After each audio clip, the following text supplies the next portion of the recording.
Hello and welcome to this FPL Gameweek 9 edition of FPL Hacks with me, Holly Shand. Today I'll be looking at the premium players we should be owning in our fantasy squads. There's 10 players at the moment currently priced at 10 million or over.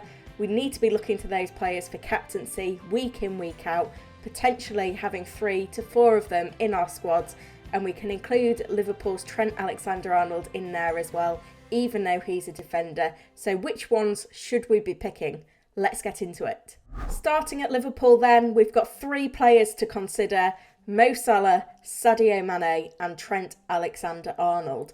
All 3 of them have had a very good start to the season, to combine with Liverpool being the best attack in the Premier League so far this campaign. Now, Mo Salah has been in absolutely sensational form. He's the highest scoring player in the game right now, and looking at the way he's gone about his attacking returns in the last couple of games, particularly against Manchester City, who are the best defence in the league this season, we know all we need to know about Mo Salah. He is fixture proof. He looks like he's essential. He's a captain option every single week. He's top for shots on target with 19, top for big chances created as well with 5. So that just goes to show his goal and assist threat.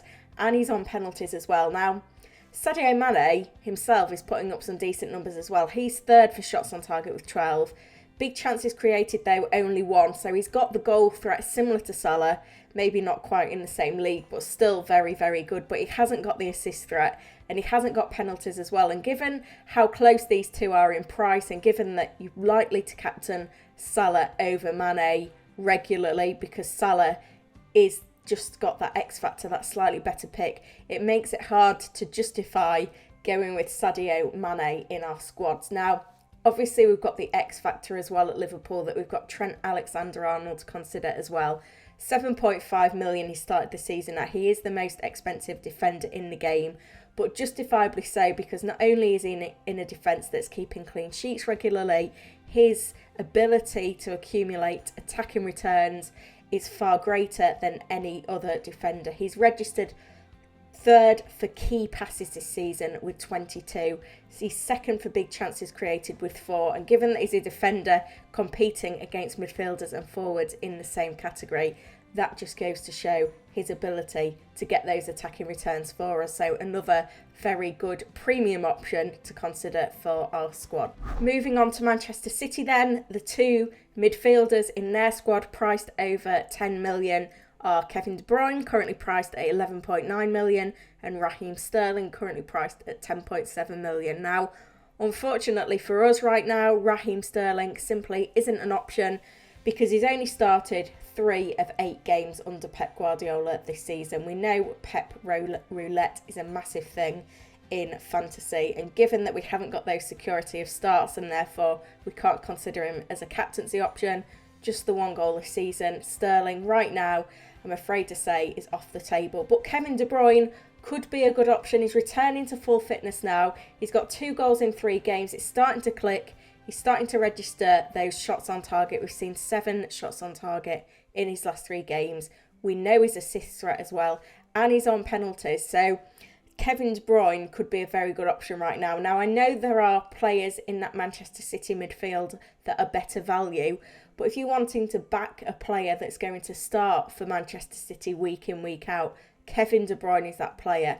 And by having him in your squad, it does enable you to have a captaincy option from Manchester City, which is a rare occurrence in FPL because of that rotation factor that we considered. So even though it's not a clear-cut pick to go with Kevin De Bruyne, there are certainly plenty of upside by selecting him as one of your premium players. At Spurs, we've got 2 premiums to consider. Harry Kane is currently priced at 12.1 million and Heung-min Son is currently priced at 10.1 million. Obviously, Harry Kane has the penalties, but Son has the form. Now, interestingly, they've got similar underlying stats, both registered 9 shots on target and 4 big chances, but in that spell, since the start of the season, Son has scored 4 goals, Kane just 1. So there's a clear indication there of who's in form and who isn't. Things are clicking for Son. Kane, it's been a frustrating start to the season. He has started to come into form though, so I do expect both of these players' points to improve as a result, because we saw that relationship between the two last season really coming to the fore. Even though Kane has the penalties, I think right now Son is the better option, particularly because you get that 2 million price saving. But the upcoming fixtures are a little bit tricky when you consider Spurs' next three. Now, when Cristiano Ronaldo signed for Manchester United, a lot of fantasy managers, myself included, wrongly assumed that Ronaldo would be on penalties, which would spell the end for Bruno Fernandes as a fantasy option. We have seen since though that Bruno Fernandes is first choice for penalties, so that does change the conversation. Now, Bruno Fernandes is continuing to post great underlying statistics. He's top for key passes. The returns are continuing to come in for him as well. More assists than goals over the last few games, but they're still there.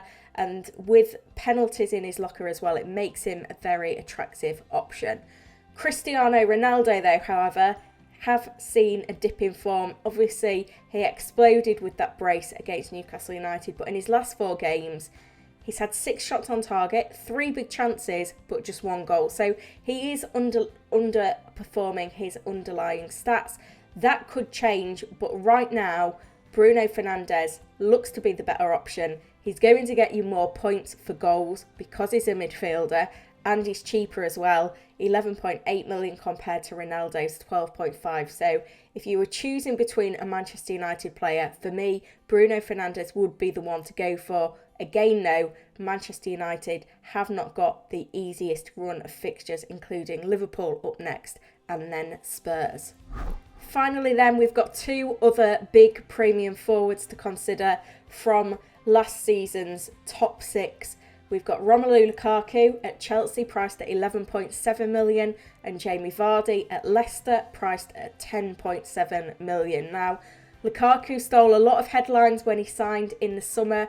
However, it's not been great over the last 4 games. His form has fallen off a cliff. 6 shots in his last 4 games, no goals. We saw that fatigue was an issue in the international break, so perhaps that's why we have seen that drop in form. Fantastic upcoming fixtures, Norwich and Newcastle United and Burnley, so that's really attractive. But given that form, can we really gamble? For me personally, I like to play form over fixtures. So if I was choosing between these two, I would be going with Jamie Vardy. Not only is he cheaper, he's also on penalties, something that Lukaku doesn't have, or not that we think of at the moment. Vardy has 8 attacking returns in 8 games. He's the one in form. Underlying stats, he's overachieving. He always overachieves those underlying stats. Again, the fixtures are a little bit mixed for Leicester, but we know that Vardy can deliver against anyone. He's done very well in games where Leicester have had a lot of possession this season, and we also know that when Leicester don't have the possession, he can hit those big teams on the counter-attack. So for me, Vardy would be in as one of the premium players to own this season. Having analysed all the data then, there are 3 players that stand out to me as the premiums that you ought to own in FPL right now: Mo Salah, Trent Alexander-Arnold and Jamie Vardy. Now, it's likely that we'll have room for 4 premium players in our team, particularly when we're counting Trent Alexander-Arnold as the 3rd premium player to go for, because he is that little bit cheaper as a defender. So that 4th spot is very much up for grabs, and it depends whether you're a fixtures manager, a form manager, or on more of a gut feeling. If you want to go with the fixtures, Romelu Lukaku is the standout. If you want to go with the form, I would probably go with Son.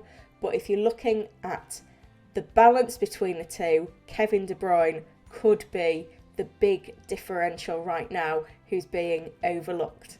Now, I hope you found this video useful. If you have, give it a like, and don't forget to subscribe to the channel as well. I'll be going through all of the comments as well to answer any fantasy dilemmas that you have ahead of FPL Game Week 9. Good luck, everyone.